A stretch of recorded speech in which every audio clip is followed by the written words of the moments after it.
Hello and welcome to Exotic Gardening UK Yorkshire Kris Weekly, and in this week's episode we'll be looking at jobs to do in the exotic gardening in March.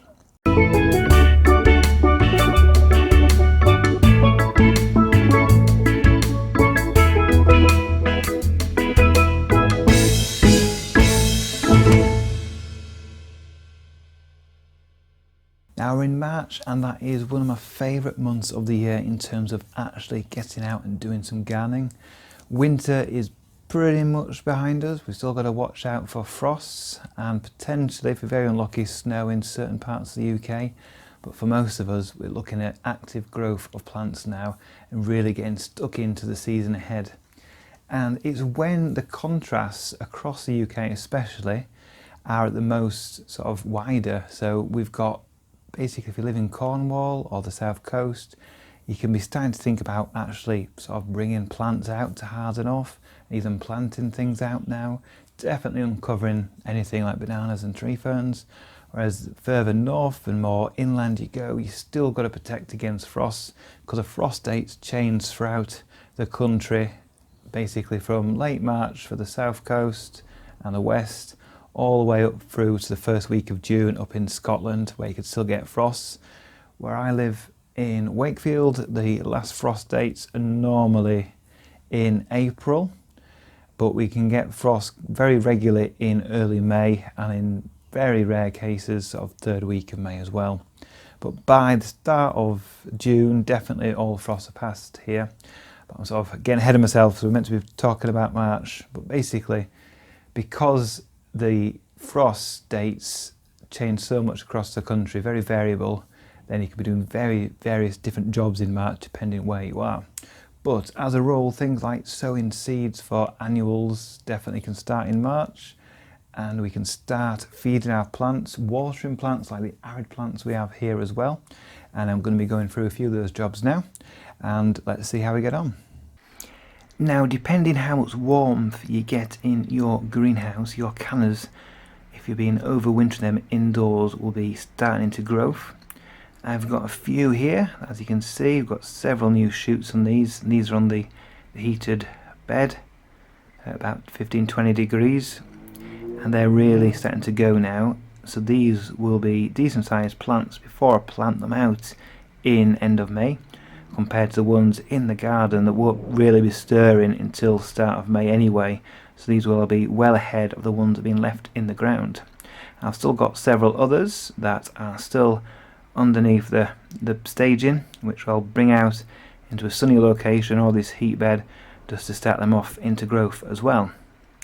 And you can do this with dahlias, and you can do this with gingers as well, and also your colocasias. March is also the month to get your onset bananas started. So we've got a few of them here. Some have sort of opened a leaf or so, whilst others are just, you can see, actively just growing a little bit from the cut surfaces there. So depending how much warmth your greenhouse or your house or conservatory has, if it's in direct sun, they'll be much further ahead, and if it's in a cool shady area, like my greenhouse isn't in the sunniest spot, then they will be just stirring into life. As long as you get them growing sort of by the end of April, then they'll be fine to plant out. And depending where you live in the country, if you've got yours that are ready rooted, few leaves on already, you could start and think about bringing these out to harden off by the end of March to plant out in April. But these won't be planted out here until May. But it's great to get them started now. And just as a reminder, these have been dry stored, so that effectively means they are just dug up, compost is taken away from the roots, and as you can see, it's just in a dry bucket here. And what I'm waiting for is to see some growth, like this one has just started, and it's actually got some green fly on there as well, so let's get rid of that.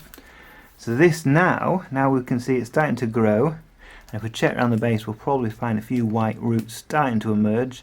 We can pot this up with a good free draining mix of perlite and compost and give it just some water, wait for the growth and the rooting to start, and then we can water more often as we see it into full growth.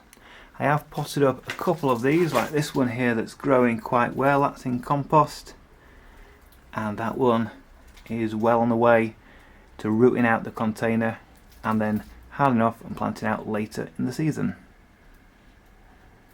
Now we're in March, we can finally start feeding our plants, especially those that have been grown in the greenhouse that have, really need a bit of feed now because they've gone through all these months, all the way from sort of October time, all the way through without any feed at all, and they really could do that boost. Now the temperatures are warming up, and especially because the light levels are much more intense in March. So one of the feeds I use is basically just a seaweed plant stimulant basically. So I use Maxi Crop seaweed plant growth stimulant. It's an organic feed made obviously from seaweed, and I just water it on. So just read up on the back, it tells you what sort of dilution rates to do. You don't just use that neat, you just dilute it quite a lot with water, depending on whether or not you're doing seedlings or established plants. You do a different sort of concentration, and then you just water it over your plants. Give them a good soak in at this time of year, and because it's nice and warm in the daytime, then it'll quickly absorb the water and start nourishing the plants. And also now we're in March, we can finally give our arid plants a good soaking. So over winter these have been kept really dry, so aeoniums, agaves, cacti, they've had some little bit of water for the aeoniums because they want to, just to tick over and do grow in winter. Everything else has been dormant and been kept like powder dry. But now in March we can finally give them a good water. Put a bit of seaweed fertiliser again in here just to kick-start them into growth. We've got some other plants here as well, but they'll really benefit from having a bit of moisture, a bit of fertiliser, all the bright light as well, and now the warmth. We can really hopefully see some growth over the coming weeks. And the aeoniums especially, they'll be going outside next month. So I've started sowing quite a few seeds now, and most have germinated. So we've got the selenium seeds here, and these are sort of large tomato-like plants with spiky leaves and interesting foliage. So these will grow pretty quickly like tomato plants will, and a few have just started to germinate. We've still got my banana plants in the grow tent as well, and we've still got the little ones ready to germinate here. So this is a snow banana, you can see that's germinating nicely in there, and we've got a few little colocasias just ticking on along in here as well. And then if we go across, we've got all sorts of seeds here. These have been all sown by my children, and they've gone for dahlias, so you can see they've come up nicely. There's marigolds over there. I've got my tetrapanax seeds which are coming on quite nicely now. What else have they got? I think they've got asters in here, lobelia down there. They've gone for some stock over there as well, so all sorts of exotic and some cottage flowers, so we'll see where they'll go. And as we go throughout the month we'll be sowing more and more seeds, and then as we get to April it'll be the big ricinus plants that we'll be sowing, but it's a bit too early for them at the moment. So behind me here we've got some of my Ericine cuttings that we did last autumn. We kept in the heater propagator over winter, and they've grown pretty well, and as like we did last month we can take more cuttings from these to get even more plants. So we'll just take a look at this one. We can see we've got little shoots forming further down. These are getting quite long now, the main stems, so we can actually cut the tops off these and get more cuttings. So we can use a knife or some clean sharp secateurs, and we can cut quite far down if we wish, but this one I think I'll just cut there. So we've got some shoots on the side there that'll carry on growing, and this one here we can just take away the largest leaves like so,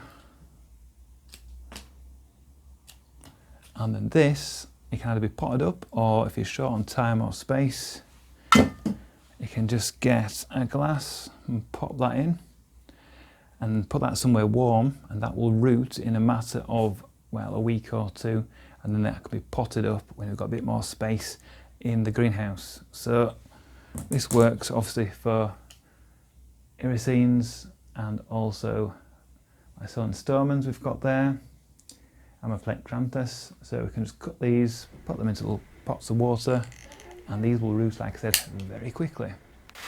Now back out of the greenhouse and into the garden. In March is the last chance really for cutting back hedges. You have to look for nesting birds, it's better to do it earlier really for that reason. I've checked and this conifer hedge had no nest whatsoever. So I've cut back the conifers, apart from that last bit there to show you how high they were. And I also chopped the top off the bamboo hedge as well, which you can see has really thickened out over the last few years. I've done this just to get that extra bit of light, so the sun will be over there when it's a sunny day and shining onto this garden and giving it a bit more sunlight, and the shady area underneath still got protection for that large scheffler there and the loquat tree, Iralia, and the other scheffler that stood behind the post.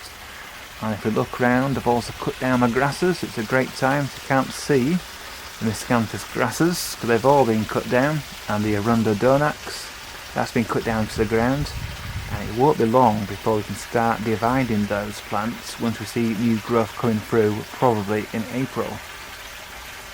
Another job I like to do in March is to go through all my bamboos and decide if I want to clean up the stems and get rid of the old canes or the ones that are very thin.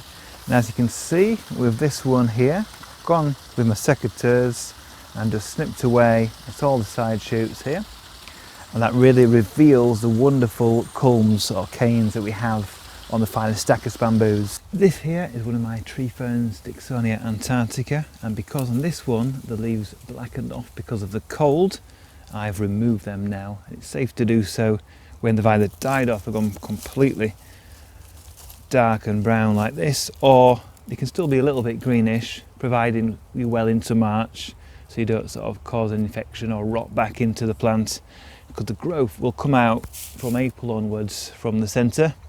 And we can have a look. So we've got the straw that we've kept in, and I'll keep this in throughout all of March. We can have a look in the crown just to see if we've got the newly emerging leaves or the knuckles. Scrape away some fibre and hopefully find some green. Now these are looking borderline. Some of these are dead knuckles, so in a month's time we may be digging out these knuckles to allow other knuckles or leaves to emerge from further down. I've checked some other tree ferns and they are doing fine. I've taken the straw off and they're nice and green under there, but this one unfortunately a bit more open here. They did get down to -7, has caught and lost some of the newest leaves emerging there, but fear not, as long as it wasn't too severe, underneath we'll have fresh leaves emerging in sort of May time. Thank you for watching this edition of Exotic Gardening UK, Yorkshire Kris Weekly. Join me next time where I'll be doing more in the garden.